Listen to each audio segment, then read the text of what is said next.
මග වියදම් සේරම මං ගානේ. මට ලැජ්ජයි. මටත් ලැජ්ජයි. එතකොට මේ ඉන්නේ අපේ Hi guys, welcome back to my YouTube channel.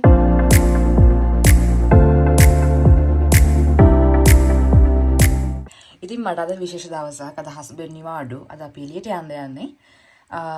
Shoot එකට ඕන කරන බඩු වගේක් ගන්න තියෙනවා. මම තාම නැකිට ගමන් ඉන්නේ. ඔයගොල්ලෝ මාව දැකලා බය වෙන්න එපා. හස්බන්ඩ් ලෑස්ති වෙනවා. තාම මම ලෑස්ති වෙන්න තියෙනවා. දැන් පුතාව ලෑස්ති කරන්න යන්නේ මම ඊට කලින්. එතකොට මට ලේසි. අද අපි පුතාගේ අවුට්ෆිට් එක බලමු. එතකොට මේ ඉන්නේ අපේ චන්දි බන්දි. අයියෝ. අද දෙන්න පුතේ. අද මෙයාගේ අවුට්ෆිට් එක තමයි මේක. එතකොට මේක මේ දෙකෙන් මොකක්ද අඳන්නේ කියලා හිත ඉද්දි මං හිතුවා මේක හොඳයි කියලා. ඒකට මෙන්න මේක ඇඳලා මෙන්න මේ ජැකට් එක දානවා කියලා හිතුවා. දැන් යාව ලෑස්ති කරලා ගන්නම්.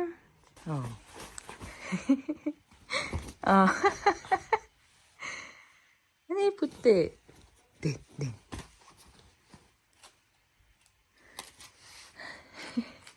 Hi guys. අපි දැන් පාරට වැහැලා ඉන්නේ. අපි යනවා ෂූට් එකට ඕන කරන බඩු ටිකක් ගන්න. මේ ඉන්නේ මාගේ හස්බන්ඩ්. අද ෆස්ට් ටයිම් තමයි මෙයා ඉස්සරහ හැව වීඩියෝ එකකින් කතා කරන්නේ. මට ලැජ්ජයි. මටත් ලැජ්ජයි. එයාට ලැජ්ජයිලු. පෙට්‍රෝ එකේ යන ගමන අපි පයින්ම යනවා. උග කාලෙකින්නේ උග දවසකින් එළියට බැස්ස නිසා පයින්ම යනවා කියලා හිතුවා. අපේ පුතා දොයි.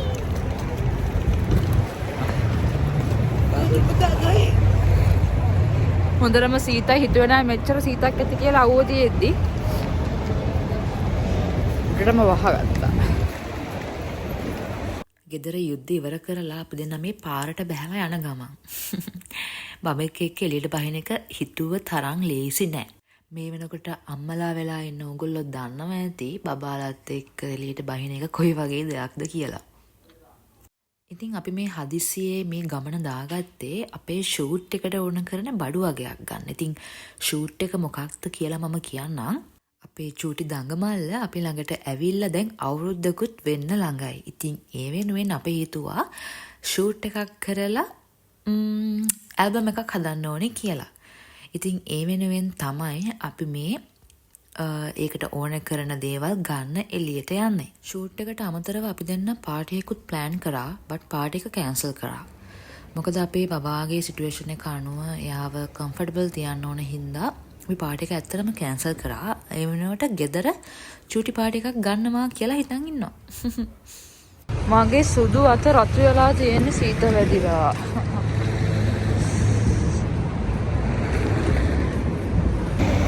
අද සේරම වියදම් මං ගානේ. මං හැමදේටම හස්බන්ඩ් සල්ලි වියදම් කරනකම් බලන් ඉන්නේ නැහැ. ඉතින් මල් ළඟ සල්ලි තියෙද්දි මම එයාට දෙනවා. ඒ කියන්නේ අපි දෙන ෂෙයා කරගන්නවා අපේ දේවල්. එයා නම් කැමති නෑ මේ වැඩේට. එයා ටිකක් එක විදිහක්. හැබැයි මම ඉතින් දෙනවා. මොකද අපි දෙන්නමනේ මේ ගමන එකට එකතු වෙලා යන්නේ. I think එයා විතරක් තනියම දෙයක් කරන්නේ නේද? මං ඒ වගේ තමයි මේ දේවල් වලදී හිතන්නේ. අවුවයි. හම්බේ අවුවයි.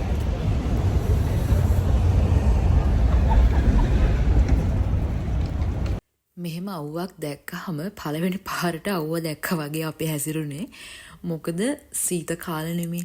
ඉතින් කාලයකට සැරයක් තමයි මෙහෙම හොඳ අවුවක් එන්නේ. ඉතින් දැන් ඉස්සරහට නම් සමයක එනවා. එතකොට අවුව එපා වෙන තරමට රස්නේ වැඩි වෙනවා. අන්න අර ඈත පේන්නේ ගිනි කන්ද. මේ ටිකේ අපිට මේක නෙමෙයි. බලන මිනිස්සුද බොරු කියනවා කියලාද? අපිට මේ ටිකේ භූමිකම්පා ඇති වෙනවා. භූමිකම්පාට මොකක්ද ඉතාලි භාෂාවෙන් කියන්නේ? අන්න ඒක.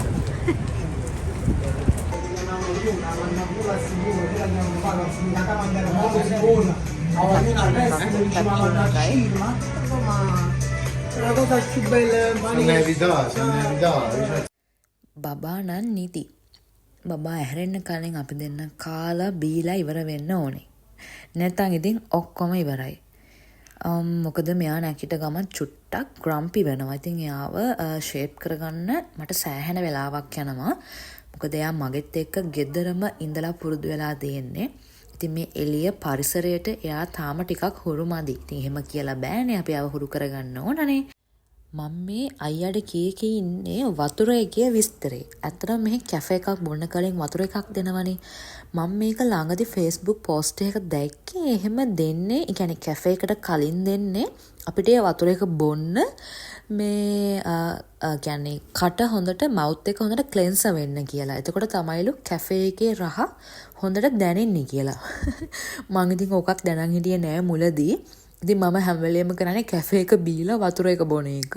හැබැයි දැන් දන්නවා හරිම විදිය.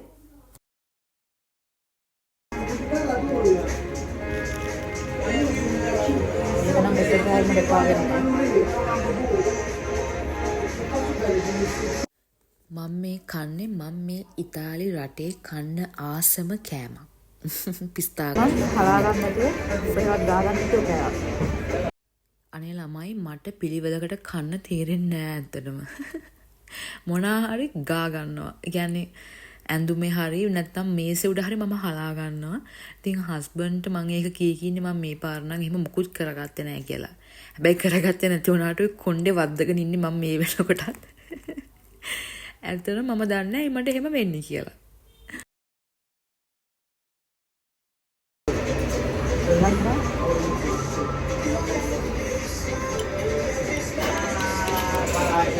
ඔන්න බලන්නකො අපිට වෙච්ච දේ. බායිකේ සද්දෙට අපේ පුතා ඇහැරුණා. ඉතින් මං කලබල වෙන හැටි බලන්න. ඉතින් මම ටක් ගාලා මගේ මේ කැපචිනෝ එක ඉක්මනින් බොනවා. මේ මං හරිම බයයි එයා ඇහැරෙන වෙලාව වලට මේ එළියේ ඉද්දි. මොකද මෙයා හයියෙන් අඬන්න ගන්නවා. මං ඉතින් අපේ බබාට අඬන්න නොදී එයාව ටක් ගාලා අතට අරගෙන බබාලාගේ ඇඳුම් තියෙන ෂොප් එකට ගියා. අපේ චූටියට අපි ගොඩක් වෙලාවට ඇඳුම් ගන්න මෙන්න මේ ෂොප් එකේ. මේක මේ ගැරිබාල්දි තියෙන්නේ. එතකොට මේකේ ගොඩක් බ්‍රෑන්ඩඩ් දේවල් තමයි තියෙන්නේ බබාලාට. මේක බබාලාගේ ඇඳුම් කඩයක්. ඒක දාන්න පාදම්මා. ඒක දාන්න පාදම්මා. ඔක දාන්න පාදම්මා.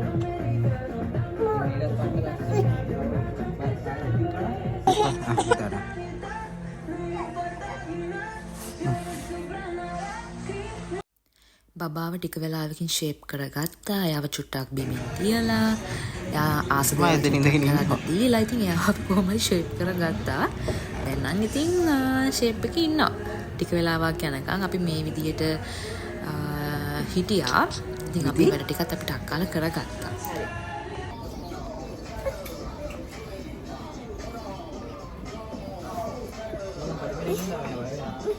ඕනේ මම පඩි පෙළෙන් යන්න.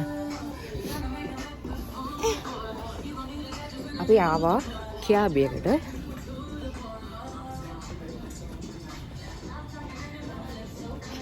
මම ඉස්සලා ෂොප් එකකින් බබාට ගත්ත සූට්ස් මම පෙන්නුවේ නැහැ.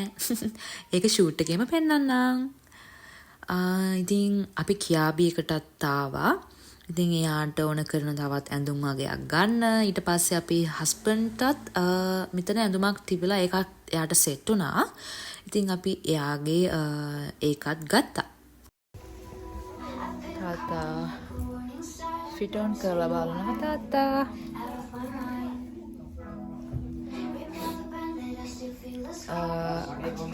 හොඳයි. ඔව් වාව්. අතුලට සුදු අඳින්න ඕනේ හැබැයි. කළු මැන්දත් අවුල නැහැ. අපෝ එපා කළු වැඩි. මගේ ෂූස් යන්නේ සුදුව.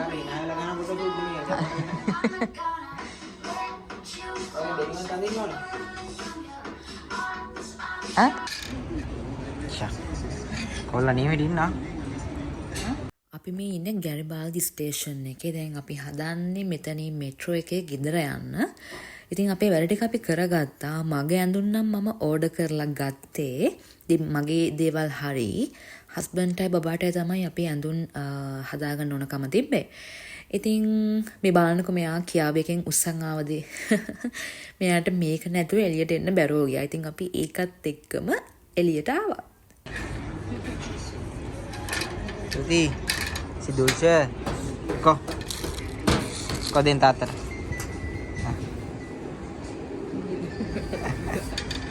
Ada. හරි. අපි වැඩ සෑහෙන දුරට ඉවර කරගත්තා. ඔව්. Itu kan me මෑලගේ ස්ටේෂන් එකකට යන්නලු. යා. යා. හූ. දැන් මෙතන හුලං අඩුයිනේ. අපේ චන්ඩි නැගිටලා ඉන්නේ නිදා ගන්න නෑ නිදි කරවන්න ඕන දැන් කොහොම හරි. මෙන්න සිදුසි ලොකු වෙලා යන්න ඕනේ නැති කඩයක්. ස්වීට්ස්. මේකේ මොනවද තියෙන්නේ? චොක්ලට්ස් නෑ මොනවද තියෙන්නේ? චොක්ලට්. අර බම්බු පුරවල කවුරුත් අපි දැන් මෙතනින් ටිකට්ස් අරගෙන මෙට්‍රෝ එකට යන්න බැස්සා. මේ අපේ පුතා අඬනවා මේ පේනවනේ. කොහොමද නිදාගත්තා ෆයිනලි. දැන් මේ ගෝබාල්දි ඉඳලා පියස්ස කවුල් වලට යන ගමන් විනාඩි 5ක වගේ තමයි දොරක් තියෙන්නේ. ඉතින් මේ ගෙවල් වලට යන පාරේ තියෙන ලස්සන මල් කඩයක්. සමහර දවස්වල මල් ගන්නවා. ෂා ලස්සනයිනේ. මේ ආ Apa? Ini beda nih langkai. Yang beda tahanannya. මේ බලන්නකෝ අපේ නැන්දම්මයි හස්බන්ඩ් එකතු වෙලා කරලා තියෙන දේ. මට බබත් එක්ක ගෙදර ඇවිල්ලා නිින්ද ගිය පැයට මේගොල්ලෝ මෙච්චර දේවල් ලෑස්ති කරලා තිබ්බා.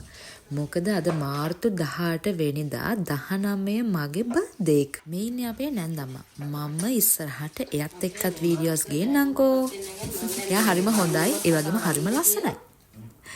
මේ ඒ දෙන්න එකතු වෙලා මට දාලා තිබ්බ කේක් එක. මං ඇත්තටම 18 වෙනිදා රෑ මේ දේවල් බලාපොරොත්තුනේ නැහැ. අපේ අම්මා තාත්තට නම් එන්න බැරුව ගියා. ඉතින් මේ විදිහට 18 වෙනිදා රෑ මගේ බර්ත්ඩේ එක සෙලබ්‍රේට් කරා. මං ආයෙත් ලස්සන වීඩියෝස් වලින් මයිත් එක්ක ඉන්නවට ඔයගොල්ලන්ට මම ගොඩාක් ආදරෙයි. Thank you.